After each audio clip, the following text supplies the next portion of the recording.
Pada tahun 70 di Amerika Serikat, serangkaian pembunuhan dan juga penculikan sering terjadi. Rata-rata korbannya itu adalah wanita, guys. Semua kejahatan tadi berubah menjadi pembunuhan berantai yang dilakukan oleh seorang psikopat. Hai, Carlos Sarjana di sini dan kita akan jelasin beberapa bukti kekejaman sekaligus latar belakang dari psikopat bernama Ted Bundy.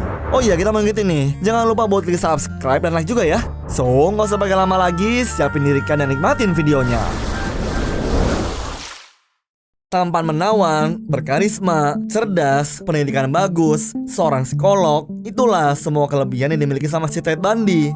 Pria dengan karunia sebanyak itu biasanya condong ngelakuin banyak hal positif buat ngedapetin popularitas yang baik. Tapi enggak buat si Ted Bundy. Si Ted ini justru gunain semua kelebihannya tadi tuh buat ngelakuin hobi sakit jiwanya, guys, yaitu pembunuhan berantai kepada korban-korban wanita yang berhasil dia jerat.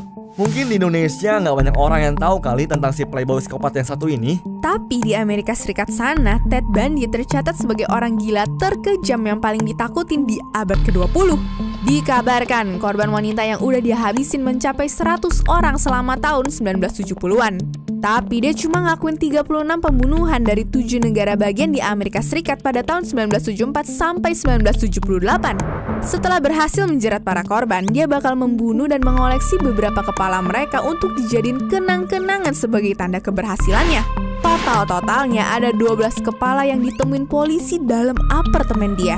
Ted bahkan punya kelainan nekrofilia. Setelah korbannya dibunuh, dia suka memperkosa mayat mereka. Dan bukan cuma itu aja, mayat korbannya bisa dikunjungi berulang-ulang kali untuk didandani serta diperkosa lagi, dan bakal berhenti kalau jasadnya itu sudah membusuk. Ya, dengan kegantengan dan juga karismanya, dia bisa ngelabuin para korbannya tuh, guys. Bahkan memanipulasi polisi pakai segala macam cara, dan terbukti dia selalu lolos. Gara-gara itu pun pengacara terakhirnya ngedeskripsiin si Ted sebagai sosok asli dari definisi kejahatan paling kejam. Benar-benar sakit jiwa emang ya. Tapi sebelum kita bahas lebih jauh soal kejahatan juga kegilaannya ini, mari kita simak, guys, latar belakang si Ted Bundy semasa kecil dulu. Ted Bundy, dirinya lahir dengan nama Theodore Robert Cowell pada 24 November 1946 dari wanita yang menikah bernama Eleanor Louise Cowell. Banyak orang berprasangka tuh kalau ayah asli si Ted itu adalah kakeknya sendiri yang terkenal kejam, temperamen, dan suka ngelakuin kekerasan. Gara-gara stigma itu, kakek dan neneknya tuh ngangkat Ted jadi anak mereka sendiri. Pada tahun 1987, Ted bercerita ke pengacaranya kalau kakeknya itu adalah orang yang rasis, fanatik, suka memukul Ted dan juga ibunya. Pas masih tinggal sama kakeknya aja nih, Bundy kecil yang masih berusia 3 tahun sebenarnya udah mulai nunjukin gelagat gangguan mental. Menurut cerita bibinya yang bernama Julia Cowell, dia pernah kebangun dari tidur dan ngeliat si Ted berdiri di sampingnya sambil megang pisau dan tersenyum. Serem banget gak tuh? Setelah Ted nginjek usia 5 tahun, dia dan ibunya pun pindah ke Tacoma, Washington karena diperlakuin makin buruk sama sang kakek. Nah, abis pindah, ibunya Ted menikahi seorang juru masak rumah sakit bernama Johnny Bundy yang kemudian jadi asal-usul nama belakang buat Ted Bundy. Semasa tinggal dan bersekolah di Tacoma, Ted pun mulai punya kebiasaan aneh seperti sering berkeliaran di perumahan tetangga, meriksa berbagai tempat sampah cuma buat nyari foto-foto wanita telanjang. Ted suka nemuin berbagai majalah dewasa, cerita-cerita detektif yang di dalamnya berisi kekerasan seksual atau bahkan gambar-gambar mayat wanita. Dan terkadang di malam hari dia suka mengintip cewek-cewek tetangga yang lagi ganti baju di rumah mereka. Setelah Ted lulus dari SMA, dia masuk ke Universitas Washington pada tahun 1966. Dan dirinya jatuh cinta pertama kali sama teman kuliahnya, guys, yang bernama Stephanie Brooks. Tapi kebahagiaannya cepat hilang, guys, setelah diputusin sama Stephanie dengan alasan kalau Ted kekanak-kanakan dan gak punya tujuan hidup. Karena sakit hati diputusin, Ted Bundy itu bertekad buat buktiin kalau dia tuh gak seperti yang Stephanie bilang. Pertengahan tahun 1970, Ted Bundy fokus ngebahas perbuatan mantan pacarnya dengan balik ke Universitas Washington mengambil jurusan psikologi. Dan bukan main tuh, guys, prestasinya. Setelah beberapa semester, dia dianggap murid terpandang dan digemari sama para profesor di kampusnya. Setelah lulus tahun 1972, Ted Bundy menunjukkan potensinya di bidang politik dan hukum dengan ikut campur dalam proses kampanye pemilihan gubernur Washington untuk Partai Republik. Dia pun kemudian ngambil jurusan hukum di UPS Law School dan keterima karena rekomendasi dari rekan-rekan Partai Republiknya dalam pemilihan gubernur itu. Baru deh, guys, semua motif prestasinya terungkap pas lagi ditugasin ke California untuk urusan Partai Republik. Dia berusaha lagi tuh, guys, ngedeketin mantannya Stephanie dengan menunjukkan kualitas dirinya saat itu. Si Ted berhasil, Stephanie Brooks kasmaran tuh dengan sosok Ted yang sukses dan mereka pun CLBK. Setelah semuanya berjalan lancar, pada tahun 1974, Ted malah ngilang tuh dan ngakhir hubungannya dengan Stephanie. Pas Stephanie nanyain alasan kenapa diputusin, si Ted tuh dengan tenangnya ngebalas, "Stephanie, kamu ngomong apa sih?" Boom, pembalasannya terbayar.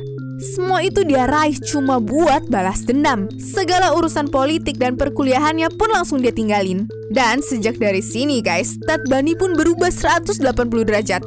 Pada tahun yang sama di 1974, Ted Bundy tuh belum ngelakuin pembunuhan guys. Tapi dia ngelakuin penyerangan sama seorang perempuan 18 tahun bernama Karen Sparks, yang mana adalah seorang mahasiswi dan juga penari dari Universitas Washington. Saat itu, Ted masuk ke apartemen Karen dan memukulinya pakai batang besi, kemudian ngelakuin pelecehan seksual dengan batang besi itu guys. Karena penyerangan sadis Ted ini, Karen Sparks tuh koma selama 10 hari sampai cacat permanen pada fisiknya guys. Sebulan setelah kasus Karen, Ted Bundy balik beraksi memangsa wanita bersama Linda Ann Haley, mahasiswi dari universitas yang sama juga. Inilah yang tercatat sebagai pembunuhan pertama dari Ted Bundy. Bundy masuk ke apartemen Linda pas pagi hari, menyerangnya sampai nggak sadar diri, terus ngebalut jasad Linda dan dimasukin ke dalam mobil. Baru deh, Bundy tuh mulai narkitin banyak anak perempuan di daerah kampusnya dulu dengan berbagai teknik seperti menggoda, keramahan, pura-pura minta bantuan masukin sesuatu ke mobil, sampai berlagak terlihat cacat di hadapan para korbannya. Dan setelah para korban lalai, boom, mereka bakal dipukul pingsan, kemudian diikat, diperkosa, dan dibunuh guys. Kalau ditanya apa sebenarnya yang bikin Bundy suka ngelakuin ini, dia bakal jawab tuh, kepuasan sebenarnya adalah ketika bisa ngambil nyawa seseorang dan menguasai jasad mereka. Pembunuhan gak pernah cuma sebatas kekerasan dan juga nafsu, tapi lebih ke penguasaan. Korban-korbanku jadi bagian dalam diriku dan kami akan selalu menyatu.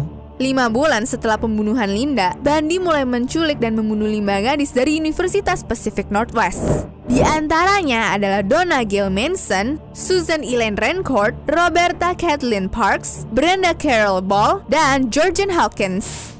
Terus Bundy berpindah ke Utah dan ngelanjutin pembunuhan, pemerkosaan, sama korban-korban wanita mudanya. Teror demi teror dia cipta di berbagai negara bagian, cuma untuk kepuasan psikopatnya. Menipu, dibunuh, diperkosa, abis itu melecehkan mayat mereka. Dan kalau misal di antara korban ada yang paling memikat hatinya, kepala mereka tuh bakal dipotong pakai gergaji besi buat dia simpan dalam lemari pendingin. Total sih ada 12 kepala tuh yang ditemuin sama polisi dalam apartemennya si Ted Bundy. Ted Bundy menganggap kepala-kepala korban tersebut sebagai tropi kenang-kenangan yang bisa menghiburnya saat dia tidur. Kacau emang. Baru deh pada tahun 1975, dia tertangkap pas lagi mengemudi dari pinggiran kota Salt Lake karena polisi berhasil nemuin topeng, borgol, tali, dan benda tumpul dalam mobilnya. Gara-gara itu, dia pun langsung jadi tersangka dengan kasus penculikan sama pembunuhan sebelumnya. Tapi tetap aja, dia bisa lolos dengan pengetahuan, karisma, serta ilmu psikolognya yang bikin orang percaya kalau sosok sebaik Ted Bundy ini nggak mungkin ngelakuin hal semacam itu. Terhitung, ada 3 kali kasus peradilan yang berhasil dia lewatin. Pertama nih, pas didakwa ngelakuin pembunuhan di Colorado. Kedua, lolos dari tuduhan pembunuhan Karen Campbell dengan cara kabur dari penjara. Tapi ya, yang namanya kejahatan gak bakal bisa deh diumpetin lama. Januari 1989 di Florida, Ted Bundy gak bisa ngelak lagi pas berhasil ketangkep dan diadili untuk ketiga kalinya. Dikabarkan ada korban yang berhasil kabur dari tikaman Ted Bundy dan langsung ngelaporin identitasnya ke polisi. Nama Ted Bundy pun terekspos ke publik sebagai buronan pembunuh yang harus diberantas. Alhasil, karena sering ngerampok sebagai buronan, dia pun bisa ketangkep dengan mudah. Dengan berbagai bukti yang dikumpulin dari beberapa saksi termasuk keluarganya sendiri, Ted Bundy kalah telak dan langsung dijatuhin hukuman mati untuk terpanggang di kursi listrik. Tapi ada seorang ibu korban yang protes sama hukuman itu. Si ibu bilang kalau kursi listrik itu gak sepadan sama semua kelakuan Ted Bundy dalam menyiksa, membunuh, dan melecehkan mayat korban. Banyak berpendapat juga tuh guys, kalau pengakuan Ted Bundy yang cuma ngelakuin 30 pembunuhan ini, menurut mereka tuh gak benar sama sekali. Sebagian pihak tuh bilang kayaknya udah nyampe 100 korban jiwa yang direnggut oleh sosok iblis Ted Bundy. Itulah yang bikin namanya dikenal sebagai pembunuh berdarah dingin terkejam dalam sejarah kriminal di Amerika Serikat.